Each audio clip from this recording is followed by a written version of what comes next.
What's up, lawn dogs? I'm here in Town, Arkansas.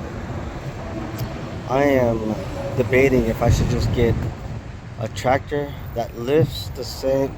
This lifts a little more than this one, but you can see it's a big, huge difference in size.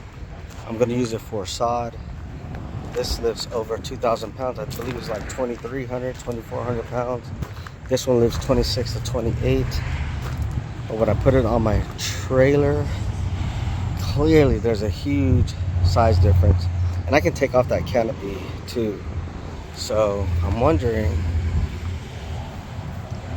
even though this is half price as that, the size matters. Because if I were to put this on my trailer, I can put an extra 2 pallets of sod for whatever job I'm needing. So looks like I'm leaning towards the avant. I test drove it, it's nice, it's quiet, and it's powerful. There's so much weight in the back. So when you pick up things that are heavy, it's a good counterbalance. So let's see what I decide. What do you guys think?